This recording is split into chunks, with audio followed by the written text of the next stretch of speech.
ಗುಡಿಗೇರಿ ಗ್ರಾಮ ಪಂಚಾಯಿತಿ ಅವ್ಯವಹಾರ ಬಗ್ಗೆ ತನಿಖೆ ಶುರು. ಧಾರವಾಡ ಜಿಲ್ಲೆ ಕುಂದಗೋಳ ತಾಲೂಕಿನ ಗುಡಿಗೇರಿ ಗ್ರಾಮ ಪಂಚಾಯಿತಿ ಪಿಡಿಒ ಎಕೆ ಧರ್ಮಣ್ಣ ಅವರು ಇದ್ದಾಗ 92 ಲಕ್ಷ ರೂಪಾಯಿಗಳ ಅವ್ಯವಹಾರ ಆಗಿದೆ ಎಂದು ಗ್ರಾಮ ಪಂಚಾಯತ್ ಸದಸ್ಯರು ಆಗ್ರಹಿಸಿದರು. ಕುಂದಗೋಳ ತಾಲೂಕು ಗುಡಿಗೇರಿ ಗ್ರಾಮ ಪಂಚಾಯಿತಿಯಲ್ಲಿ ಅವ್ಯವಹಾರ ಬಗ್ಗೆ ತನಿಖೆ ಶುರು ಮಾಡುತ್ತೇವೆ. 15ನೇ ಹಣಕಾಸಿನಲ್ಲೇ ಲಕ್ಷ್ಮಿ ಎಂಟರ್ಪ್ರೈಸಸ್ ಹೆಚ್ಚು ಬಿಲ್ ಮಾಡಿಕೊಂಡು ಹಣ ತೆಗೆದುಕೊಂಡು ಅವ್ಯವಹಾರ ಆಗಿದೆ ಎಂದು ನಮ್ಮ ಗ್ರಾಮ ಪಂಚಾಯಿತಿ ಸದಸ್ಯರು ದೂರು ನೀಡಿದ್ದಾರೆ. ಒಟ್ಟು ಎಷ್ಟು ಹಣ ಎಂದು ನಮಗೆ ಗೊತ್ತಿಲ್ಲ, ಆದರೆ ನಾವು ತನಿಖೆ ಮಾಡುತ್ತೇವೆ. ದಾಖಲೆಗಳು ಮತ್ತು ಬ್ಯಾಂಕ್ನ ಪಾಸ್ಬುಕ್ ವನ್ನ ನಾವು ಪರಿಶೀಲನೆ ಮಾಡುತ್ತೇವೆ ಎಂದರು. ಗುಡಿಗೇರಿ ಪಂಚಾಯಿತಿ ಬಗ್ಗೆ ನಾನು ಅವರನ್ನ ಕರೆಸಿಕೊಳ್ಳುವೆ, ಆದರೆ ಈಗ ಗ್ರಾಮ ಪಂಚಾಯಿತಿ ಪಿಡಿಒ ಅವರಿಗೆ ಇದರ ಬಗ್ಗೆ ಹೇಳಿ ದಾಖಲೆಗಳು ತೆಗೆದು ಇಡಿಸಿ ಎಂದು ಹೇಳಿದ್ದೇನೆ. ನೋಟಿಸ್ ಬಂದಿದೆ ಅಂತ ಆಗಿನ ಪಿಡಿಒ ಎಕೆ ಧರ್ಮಣ್ಣನವರಿಗೆ ಹೇಳಿದ್ದೆ, ಆದರೆ ಅವರಿಗೆ ನೋಟಿಸ್ ನೀಡಿರುವುದಿಲ್ಲ. ದಾಖಲೆಗಳು ನಮ್ಮಲ್ಲಿ ಇರ್ತವೆ. ಅವರನ್ನ ಕರೆಸುವ ಸಮಯ ಬಂದರೆ ಅವರನ್ನ ಕರೆಸಿ ತಪ್ಪಿತಸ್ಥರ ಬಗ್ಗೆ ಕ್ರಮ ತೆಗೆದುಕೊಳ್ಳುತ್ತೇವೆ ಎಂದರು. ಕಿರಣ್ ಗೌಡ, ತುಪ್ಪದ Goudar, NK-4 news, Hubballi. Sir, Gudigeri ಗ್ರಾಮ ಪಂಚಾಯತ್ ಸರ್ ಸಾಕಷ್ಟು ಅವ್ಯವಹಾರ ಆಗಿದೆ ಅಂತ ತನಿಖೆಗೆ ಆರೋಪಿಸಿದ್ದಾರೆ. ಏನು ಸರ್? ಹೌದ್ರಿ, ಮಾನ್ಯ ಅಪರ ನಿಬಂಧಕರು ಲೋಕಾಯುಕ್ತರವರ ಒಂದು ಪತ್ರ ನಮಗೇನು 8ನೇ ತಾರೀಕಿಗೆ ಬಂದಿದೆ, 8/8ಕ್ಕೆ. ಅದರಂತೆ ನಾವು ಪಂಚಾಯತ್ ಅಭಿವೃದ್ಧಿ ಅಧಿಕಾರಿಗಳಿಗೆ ಒಂದು ಪತ್ರವನ್ನು ಬರೆದಿದ್ದೀವಿ. ಯಾರಂತಂದರೆ ಅಶೋಕ್ ದೊಡ್ಡಮಲ್ಲಪ್ಪ ತಿರ್ಲಾಪುರ ಇವರು ಮತ್ತು ಇತರರು ಅಂತಿದೆ, ಅದು ಲೋಕಾಯುಕ್ತರು ಬರೆದಿದ್ದಾರೆ. ಅದನ್ನೇ ಮಾನ್ಯ ಲೋಕಾಯುಕ್ತರು ಬೆಂಗಳೂರವರು ನಮಗೆ ಅದನ್ನ ಸಂಪೂರ್ಣವಾಗಿ ತನಿಖೆ ಮಾಡಿ ಆ ವರದಿಯನ್ನು ಕೊಡ್ರಿ ಅಂತ ಹೇಳಿ ಕೊಟ್ಟಿದ್ದಾರೆ. ಅದರಂತೆ ನಾನು 27/8ಕ್ಕೆ ಪಿಡಿಒ ಲೆಟರ್ ಬಂದಿನಿ. ಆ್ಯಕ್ಚುಲಿ ಇವತ್ತು ತನಿಖೆ ಹೋಗೋದಿದೆ. ನನ್ನ ಜಿಲ್ಲಾ ಪಂಚಾಯತಿಯಿಂದ ಅಧಿಕಾರಿ ಅವರು ಬರೋದ್ರಿಂದ ನಾನು ಇವತ್ತು ಮಧ್ಯಾಹ್ನದಲ್ಲಿ ಎನ್ಕ್ವೈರಿ ಮಾಡಲಿಕ್ಕೆ ಹೋಗ್ತೀನಿ.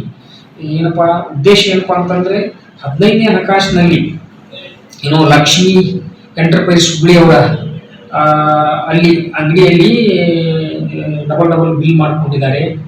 ಆನಂತರ ನಿಧಿ ಒಂದರಿಂದ ಸಹಿತ ಸಾಕಷ್ಟು ವ್ಯವಹಾರ ಮಾಡಿದ್ದಾರೆ ಅಂಥೇಳಿ ಲೋಕಾಯುಕ್ತರು ಅರ್ಜಿ ಕೊಟ್ಟಿದ್ದನ್ನು ಅವರು ಆದಷ್ಟು ಬೇಗ ಅದನ್ನ ಎನ್ಕ್ವೈರಿ ಮಾಡಿ ವರದಿ ಕೊಡಿ ಅಂತ ಹೇಳಿದ್ದಾರೆ. ಹಾಗಾಗಿ ನಾನು ಈ 2 ಅಥವಾ 3 ದಿನದಲ್ಲಿ ಅಲ್ಲಿ ಹೋಗಿ ಸುದೀರ್ಘವಾದಂಥ ಒಂದು ವರದಿಯನ್ನು ತಯಾರಿಸಿ ಏನಾಗಿದೆ ಅನ್ನೋದನ್ನ ಯಥಾಸ್ಥಿತಿಯನ್ನು ಮಾನ್ಯ ಲೋಕಾಯುಕ್ತರಿಗೆ ನಾನು ಆ ಪರಿಶೀಲನಾ ವರದಿಯನ್ನು ಕೊಡ್ತೀನಿ. ಸರ್, ಒಟ್ಟು ಎಷ್ಟು ಅಮೌಂಟ್ ಸರ್? ನಮಗೆ ಮಾಹಿತಿ ಅಂದರೆ ಇಲ್ಲ, ಅದ್ರ ಬಗ್ಗೆ ನನಗೆ ಐಡಿಯಾ ಇಲ್ಲ. ಯಾಕಂದರೆ ನಾನು ಇನ್ನೂ ಆ ಪಂಚಾಯತಿಗೆ ಎನ್ಕ್ವೈರಿಗೆ ಹೋಗಿಲ್ಲ. ಇವತ್ತು ಮಧ್ಯಾಹ್ನ ಹೋಗುತ್ತೆ.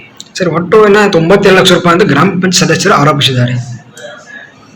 ಅದೇ ಅದು ದಾಖಲಾತಿಗಳನ್ನು ಮತ್ತು ಕ್ಯಾಶ್ ಬುಕ್ಗಳನ್ನು ಪರಿಶೀಲನೆ ಮಾಡಿದವಾಗ ಅದು ಎಷ್ಟು ಅಮೌಂಟ್ ಅನ್ನೋದು ನಮ್ಮ ನಿಖರವಾಗಿ ನಮಗೆ ಅದು ಸರ್, ಕಳೆದ 2 ವರ್ಷ ಆದರೂ ಕೂಡ ಇನ್ನೂ ತನಿಖೆಯಲ್ಲಿ ಏನು ಮಾಡಿಲ್ವಾ? ಅದು ಹಿಂದೆ ಏನು ಮಾಡಿದ್ದಾರೆ ಅದು ಅಂತ ನನಗೆ ಗೊತ್ತಿಲ್ಲ. ಯಾಕಂದರೆ ನಾನು ಬಂದು ಈಗ 2.5-3 ತಿಂಗಳಾಯಿತು. ನಾನು ಹೋಗಿ ಅದನ್ನು ತನಿಖೆ ಮಾಡಿ ರಿಪೋರ್ಟ್. ಸರ್, ಆಗಿನ ಗ್ರಾಮ ಪಂಚಾಯತ್ ಇದ್ದಂಥ ಪಿಡಿಒ ಅವ್ರಿಗೆ ಏನು ನೋಟಿಸ್ ಕಳಿಸ್ತೀರಾ? ಏನು ಮಾಡ್ತೀರಾ ಅವರಿಗೆ ಕ್ರಮ?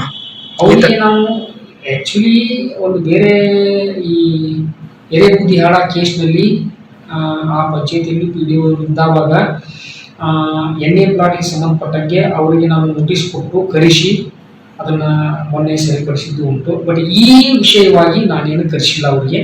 ಬಟ್ ಈ ಸದ್ಯ ಇರತಕ್ಕಂಥ ಹಾಲಿ ಪಿಡಿಒರಿಗೆ ಈ ರೀತಿ ಹಿಂಗೆ ಏನು ಆ ಅವಧಿಯಲ್ಲಿ ಆಗಿರ್ತಕ್ಕಂಥ ದಾಖಲಾತಿಗಳನ್ನು ತೆಗೆದಿದ್ದೀವಿ, ನಾ ಬಂದು ಪರಿಶೀಲನೆ ಮಾಡ್ತೀನಿ ಅಂತ ಹೇಳಿದ್ದೀನಿ. ಬಟ್ ಅವರಿಗೆ ನಾನು ಹಿಂದೆ ಇರ್ತಕ್ಕಂಥ ಏನು ಧರ್ಮಣ್ಣ ಕೆ ಅಂತೇಳಿ ಪಿಡಿಒ ಇದ್ರಲ್ಲ, ಈಗ ಅವರು ದಾವಣಗೆರೆಗೆ ಹೊರಗಾಗಿದ್ದಾರೆ. ಅವರಿಗೆ ನಾನು ಇದ್ರ ಬಗ್ಗೆ ಅಂದರೆ ಲೆಟರ್ ಬಂದಿದೆ ಅಂತ ಗಮನಕ್ಕೆ ಅವನಿಗೆ ನಾನು ಹೇಳಿದ್ದೀನಿ ಪಿಡಿಒಗೆ.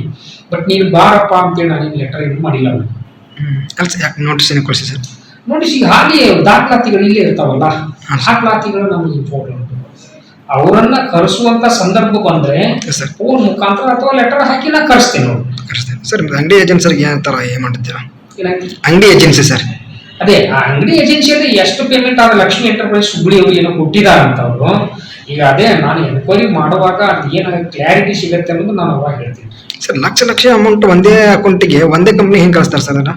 ಅದು ಯಾವ ಉದ್ದೇಶ ಏನು ಅನ್ನೋದನ್ನ ನಾನು ವೆರಿಫೈ ಮಾಡಿದ್ರೆ ಗೊತ್ತಾಗ್ತದೆ. ಸರ್, ಎರೆಬೊದಲ ಏನಂತ ಅದು ಗ್ರಾಮ ಪಂಚಾಯತಿಯಲ್ಲಿ ಅವರೇ ಇದ್ದಾರೆ ಅಂತ ಅದು ಮತ್ತು ಕೂಡ ಆರೋಪಿಸಿದ್ದಾರೆ. ಅಲ್ಲಿ ಹೋದವಾಗ ಅದೊಂದು ಇಶ್ಯೂನೇ ಬೇರೆ ಇತ್ತು. ಅಲ್ಲಿ ಎನ್.ಎ ಪ್ಲಾಟ್ಗೆ ಸಂಬಂಧಪಟ್ಟಂಗೆ ಇತ್ತು. ಅದನ್ನು ನಾವು ಇಶ್ಯೂ ಸಾರ್ಟ್ ಔಟ್ ಮಾಡ್ಕೊಂಡಿದ್ದೀವಿ. ಈ ಸಂಬಂಧಪಟ್ಟಂತ ಏನು ಡೆವಲಪ್ಮೆಂಟ್ ಆಗಿರ್ಬೋದು ಅಥವಾ ಡೆವಲಪರ್ ಆಗಿರ್ಬೋದು ಮತ್ತು ಅವ್ರ ಮೂಲ ಮಾಲಕರೇನಿದಲ್ಲ ಅದನ್ನ ಸಬ್ ರಿಜಿಸ್ಟ್ರಿಯಲ್ಲಿ ನೋಂದಣಿ ಮಾಡಿಕೊಂಡು ಆ ಇಶ್ಯೂವನ್ನು ಈಗ ಸಾರ್ಟ್ ಔಟ್ ಮಾಡ್ಕೊಂಡಿದ್ದಾರೆ. ಬಟ್ ಇಲ್ಲಿರ್ತಕ್ಕಂಥ ಇದು ಹಣಕಾಸಿನ ವ್ಯವಹಾರ, ಅಲ್ಲಿ ಅಡ್ಮಿನಿಸ್ಟ್ರೇಟಿವ್ ವ್ಯವಹಾರ ಇರ್ತದೆ. ಅದನ್ನು ಅಲ್ಲಿ ಬಾಡಿ ಮತ್ತು ಪ್ಲಸ್ ಅವರೆಲ್ಲ ಸರಿ ಮಾಡ್ಕೊಂಡಿದ್ದಾರೆ. ಮತ್ತು ಅದು ಏನು ಸ್ಟ್ರೈಕ್ ಕೂತಿದ್ದಾರಲ್ಲ ಆ ಧರಣಿಯನ್ನು ಅವರು ವಾಪಸ್ ಸರ್, ಮುಂದಿನ ಕ್ರಮ ಲಘು ಜರಿಗೆ ಮಾಡ್ತೀರಾ? ತನಿಖೆ ಏನಂದ್ರಿ? ಮುಂದಿನ ಕ್ರಮ ಜರಿಗೆ ತನಿಖೆ ಲಘು ಮಾಡ್ತೀರಾ? ನಾನು ಅದೇ ಇವತ್ತು ಮಧ್ಯಾಹ್ನ ಅಥವಾ ನಾಳೆ ನಾನು ಅಲ್ಲಿ ಹೋಗಿ ಅದನ್ನು ತನಿಖೆ ಮಾಡಲಿಕ್ಕೆ 2 ಅಥವಾ 3 ದಿನ ಬೇಕಾಗುತ್ತೆ. ಅಥವಾ ನೋಡ್ತೀನಿ ಅಲ್ಲಿ ಯಾವ ರೀತಿ ಇದೆ ಅನ್ನೋದನ್ನು ನೋಡಿಕೊಂಡು ನಾನು ರಿಪೋರ್ಟನ್ನು ರೆಡಿ ಮಾಡ್ತೀನಿ.